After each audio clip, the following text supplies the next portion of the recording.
Asylum Justin Minamar from Revolution News here at Vaughan, Ontario. So, folks, you just seen here that I'm here at Vaughan, and specifically near Vaughan Mills, where as a Roman barber held another meet and greet event.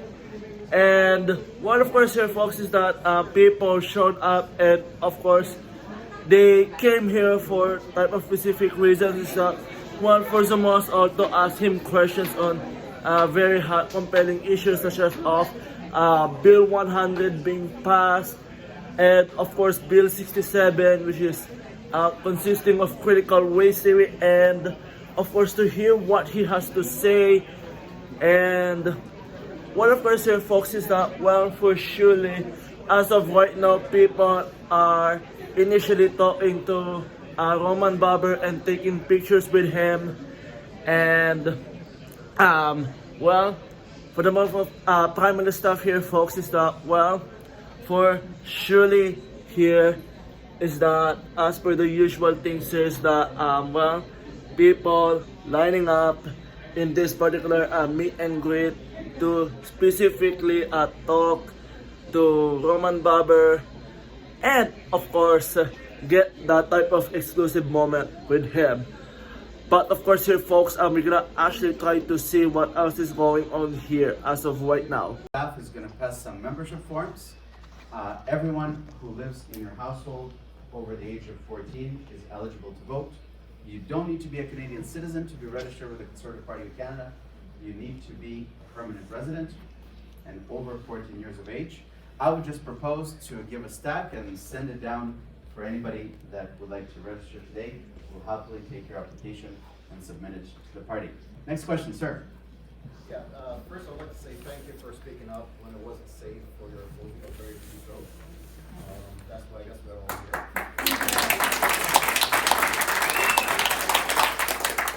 So thank you. My question is, there's a lot of concern with people in the conservative movement that conservatives are very divided.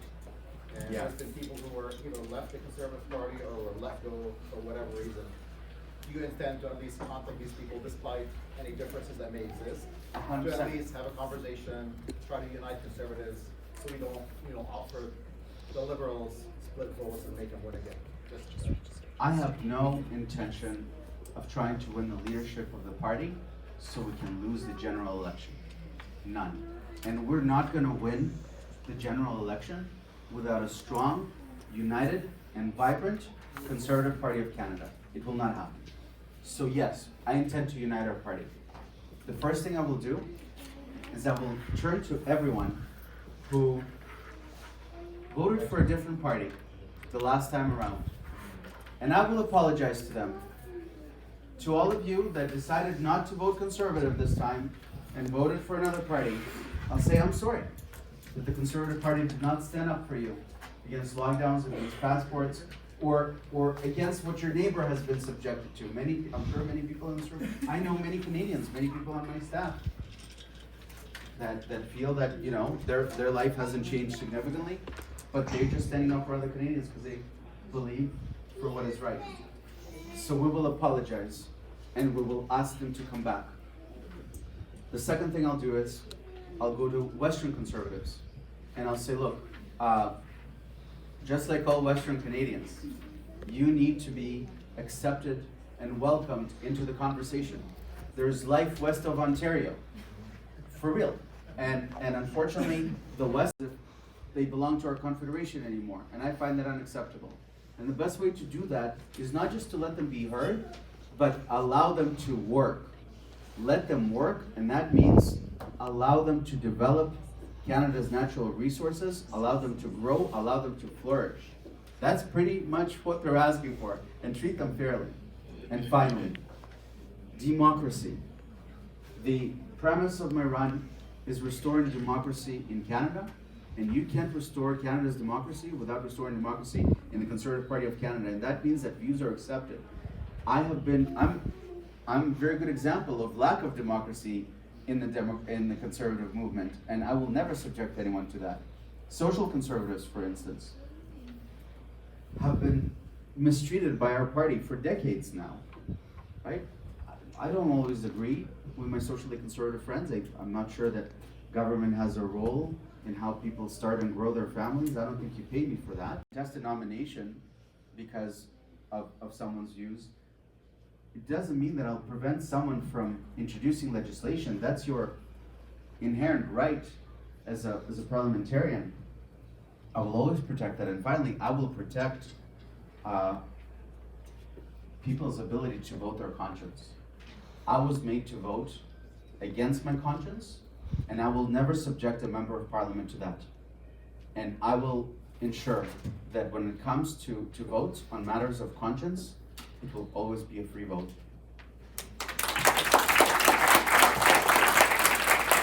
That's how we unite. We accept each other back, we accept that we're a big tent, and that is the only way. The other side, they get together on election day. Doesn't matter what kind of differences they have. They know very, very well how to organize and beat us on election day. There is no reason why we can't do the same. It starts by loving and accepting one another. I have a question about the first past the post system. So Sure. I really don't like that. I think that that's why our government, not you, not some people, but most of them are just like totally incompetent because there's no competition. And it's very difficult for a party like, you know, BC or any of these smaller parties to gain any kind of traction. Yeah. And everybody's always like, oh, okay, well, it's a waste of your vote, whatever. So basically my question is, are you planning to do anything about the whole first past the post thing and install something that's more like, okay, you know what, UBC gets 5% of the votes, they get 5% of the power, sort of thing. Actually, this is a subject matter that I teach on a little bit. And then I have the students debate what's better.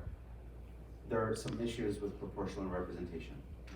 I'm sure a lot of Canadians right now are not overly happy with the agreement between Justin Trudeau and Jagmeet Singh, where effectively they do not have parliamentary majority, but they combine together to make parliamentary majority. And that is typically what happens in proportional representations, where you have small parties. In Israel right now, for instance, the Prime Minister of Israel won 5% of the seats in parliament, and yet he's the Prime Minister. And so what typically ends up happening is you have smaller parties that are now dictating to the mainstream parties. I'm not even talking about the instability, where coalitions hang by the thread and people's personal ambitions, you know, I'm not happy, so I'm leaving, I'm starting my own party, and now I'll come back with 5% of the vote, you need me back. Okay, so that is the problem, is that in a proportional representation system, yes, you have the views are represented better proportionally, but what ends up happening is smaller parties end up governing the majority, and so their agenda, just like with Jagmeet Singh, his radical agenda is now playing, not to suggest that Justin's not a radical agenda. I'm not even sure what's worse anymore, but that is one of the issues. I haven't totally made up my mind on that one, but it's a fair consideration. Okay, so you hit on a subject basically, it's not personal, but I have had some experience with it, and that's autism. And as much as I feel that the kids today that have been diagnosed with it don't need treatments, I'm the type of person that goes back further than that, and that is the preventative of autism entirely. So, the point I want to make is that you discussed big pharma treatments, and I want an abolishment of autism, and I want to find out why it's happening. Now, we know that Robert Kennedy Jr. has taken them to court, and it has been proven that vaccines, the 80, 90, 120 vaccines, whatever the number is, way too many, has taken part in this. And so as much as I like your theory of dealing with children that have this situation now, I want to go further back, and I want to abolish it. So that. Excellent question. So I don't, the solutions discussed do not involve pharmaceutical solutions. speech therapy, occupational therapy, ABA. I was a conservative for decades until I wasn't anymore. I actually joined the Green Party. And the point you brought up is the reason why. Whether you're talking cancer, MS, autism, there's a strong environmental component to a lot of our problems. And we are very, very ignorant in doing something about it. And I think right now the problem is, and I voted Liberal the last 2 times, by the way. First 2 times in my life, and the reason was carbon taxes. I'm a big fan. I hate all the taxes. I thought it's the best tax because I'm tired of seeing these big trucks idling in parking lots. At least let them pay for their pollution. My point is that Because we're not going to support like No, produce or furniture. I know that. in your pickup truck. Like, But it's the not- Conservative Party has a reputation for being extremely lax on environment and very pro-money. Now, I'm all pro-balanced budget, and I'm pro-responsibility. From you and I don't even think housing is a problem of the federal government. It's our responsibility to save, work, and buy a house like our parents did. I know it's hard, and I blame the immigration rate for half of that, low interest rates the other half. So the federal government can easily fix that. My question is, how are you guys don't spend enough time on the environmental side of things. You leave it all up to Justin Trudeau. He looks like a hero and he gets reelected. Okay, so I want to make a general comment. I'm actually really pleased by what's going on in the room, because you see people fairly disagreeing one another. You're also seeing people represented in this room that have previously voted for different political parties. There's probably 4 or 5 parties represented in this room right now. I think that's a great thing.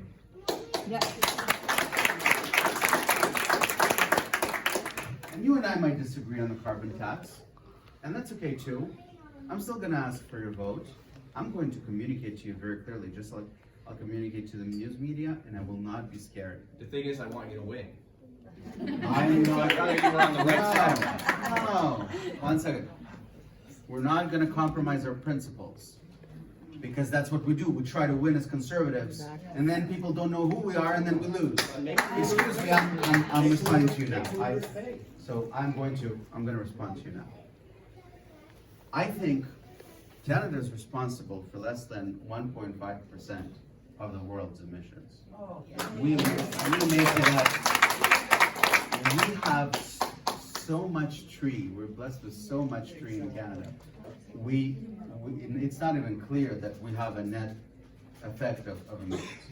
But for anyone to suggest that taxing Sally $10 at the gas station every time she fills up is going to reduce global temperatures is just something that I don't subscribe to. I'm not debating. No, we're not having, this is not a debate. This is a question and answer period. Factoring into all of this.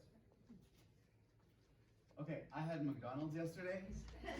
And what, am I stupid? I don't know how terrible it is potentially? This is not a political opinion, this is just me. Okay? So what? Government has a role in saying you eat too much sugar? No. Absolutely not. Because then you end up, because the extreme of that is the public health exercise that we've seen in the last 2 years. Alright? So here's what I suggest. Unless you're harming someone else, and this goes back to the gentleman's question about the organization that I don't even want to repeat anymore. Canadians are going to reject that ideology because inherently we kind of want government to just leave us alone. Yes. If we're not harming anyone, if we're not breaking the law, how about we stop wagging the finger at one another? Let's just stop doing that.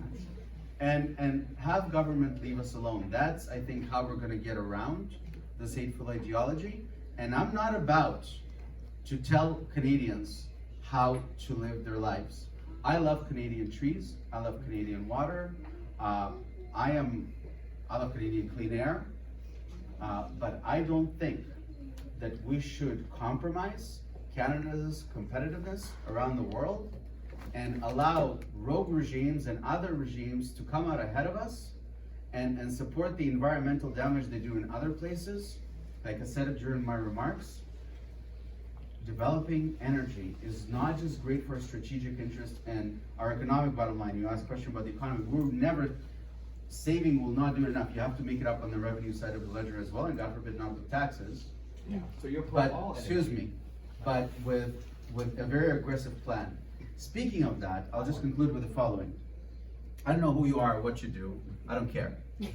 But no, I'm being polite. I don't mean to be impolite. But carbon tax is the most regressive tax there is. Because for someone that makes minimum wage, the tax on a liter of gas is the same as for someone who makes $1 million. It's completely inequitable, not to mention that it doesn't do anything.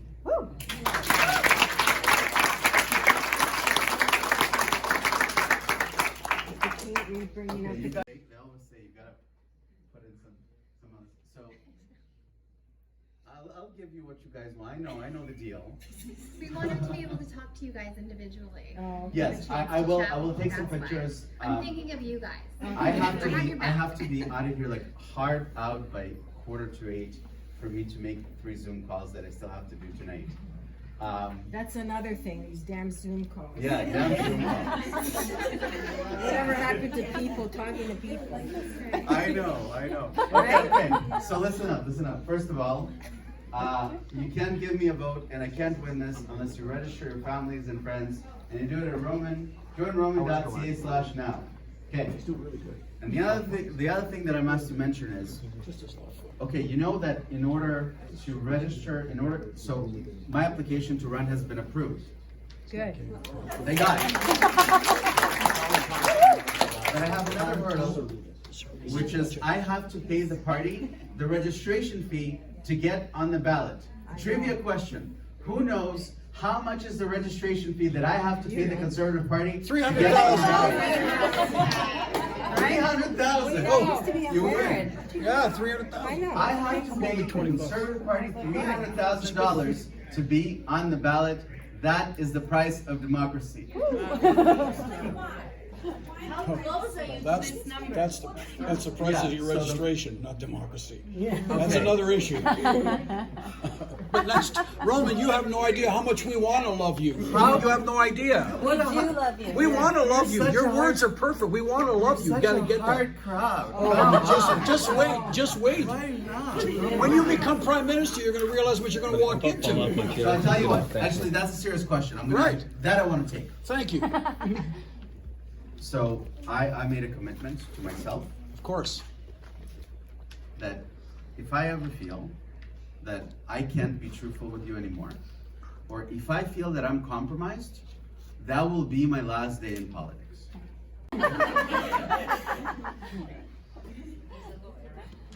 He said It's Vaughan. We're gonna remember Vaughan, right? We're gonna remember Vaughan. All right, last question. We're gonna be okay. We're gonna be okay. I'm very, very optimistic. Yes. Hi, Roman. So thank you for doing. Thank you. You're amazing. I have a question. There's so many bills that are just absurd at this point that are being Yes. passed under the guise of Emergency Act, pandemic, whatever you want to call it, and the public, the citizens are not involved at all. And some are being passed within 2 weeks. So how can we get involved to prevent that, to be made aware, and kind of hold these politicians accountable for? So this has always been happening. If provincial or federal government, if they have parliamentary majority, typically at Queen's Park, where I'm serving right now for the next little while,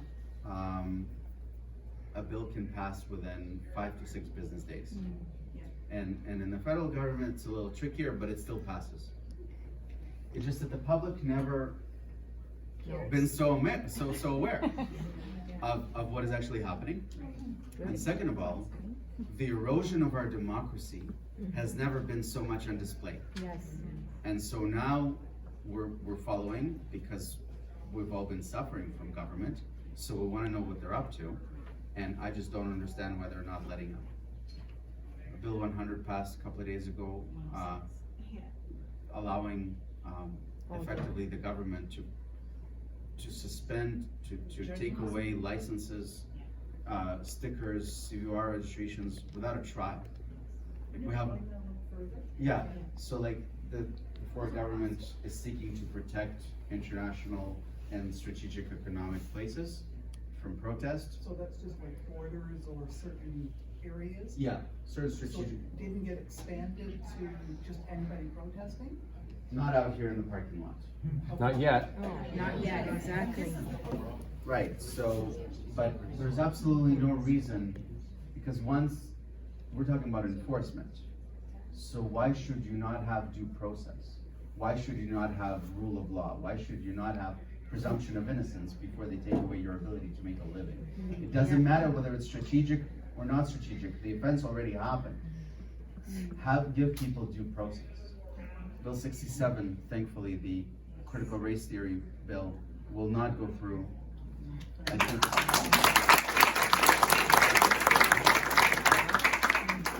I really don't like that one. I think that the best thing you can do for reconciliation and for relations is to stop dividing Canadians. Yeah.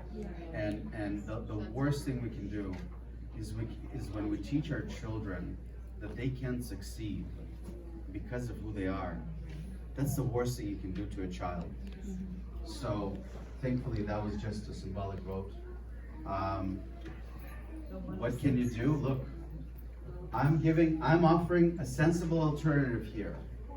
We can win leadership of one of the mainstream parties and one of the major parties and return normalcy to Ottawa. It's just about leadership.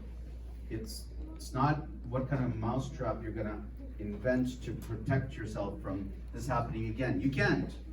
There's been very many civilizations throughout history when the rule of law is out the window. The rule of law is out the window. It doesn't matter how sophisticated your democracy is.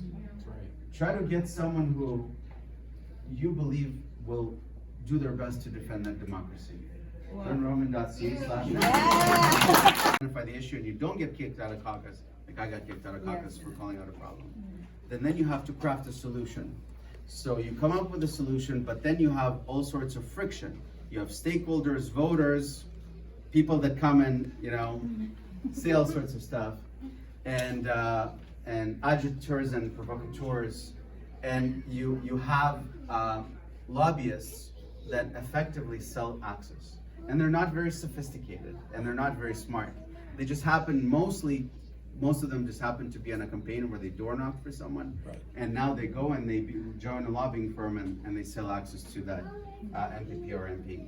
And then finally, if you outlaw the problem and you actually craft the right solution, then you have to go for implementation, but then you have to go to the bureaucracy, and there's politics there all over again.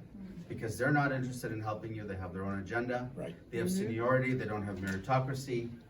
They take long weekends, work from home and casual whatever. And so nothing ever gets done. Everything is just a disaster. So look, the short answer is I'm very interested in the lobbying issue. Stephen Harper actually had some success on this file where he came up with some ideas as to how to make sure that lobbyists don't come back, especially if they have related issues to MPs or MPPs.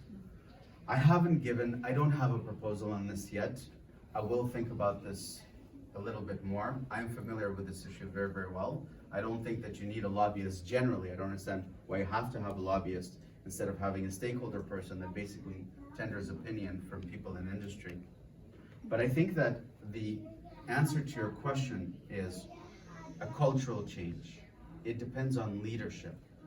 Either you're gonna entertain petty corruption or you won't. That's it. We won't. Right. So then you gotta look at a guy or a girl and you gotta say, well, do I think that this person is more likely than not to do what they believe is right, and do I agree with what they believe is right? And if my values and my character and my previous history leads you to believe that that is the case, then that's great. And if it doesn't, if you look at my history and you don't think about the fact that I'm willing to stand up to the system and speak against my interest, then you don't have to give me your vote. But here's what I do encourage. The civility of the conversation has gone down the drain. there's just no more civility anymore. Like me or not, I try to mean well. To be honest with you, I don't like politics, and I'm not very good at it. I've been very, very blessed before politics. I was a partner in a law firm, and I was very, very blessed. I just wanted to bring my private sector experience. I was a commercial insurance litigator. I wanted to bring my private sector experience to make government better. Like I said to you, if I'm ever compromised, I'll leave. But we should, I think, be a little bit more civil to one another. The left engages in bad tactics. They demean, they yell, they bring you down, they embarrass you, they disrupt. We don't need to do that. We don't need to do that. I happen to believe, it's okay, when you put your name on the ballot, you get to speak as much as I do. I'm gonna put my name on the ballot. I look forward to that. I suggest to you is, Canadians are looking for better. We can do better. And I think that better has to come from the Conservatives. It will not come from the Liberals. I'm okay, You're the best. I can handle, this is easy compared to what I get from mainstream media or compared to what I get from Twitter or social media. Right. But I'm telling you, when we disrupt among ourselves, we don't help our cause. We hurt our cause. Yes. At least on our side, on the freedom side. Let's try and be civil to each other. So folks, well of course it is truly unfortunate that Norman Barber has to go, and he's in a big rush. He has no time to answer my questions here. But well of course here there's a whole type of bilateral pictures that kind of first of all, you see his supporters are out here doing their own things now, kind of chatting, exchanging ideas and so forth. And of course another part here folks is that, well, for sure the event went well here, and well of course for surely the things that you've seen here folks is that well, primarily of the staff, it goes for the usual that Roman Barber have his question and answer period here and so forth, where people have the time to ask him questions.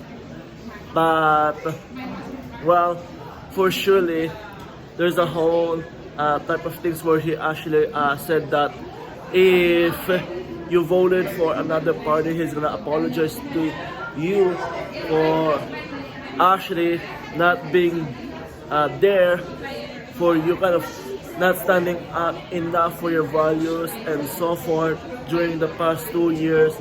I.e., he's talking about the Conservative Party, and he will actually do that if he becomes the leader of the Conservative Party of Canada.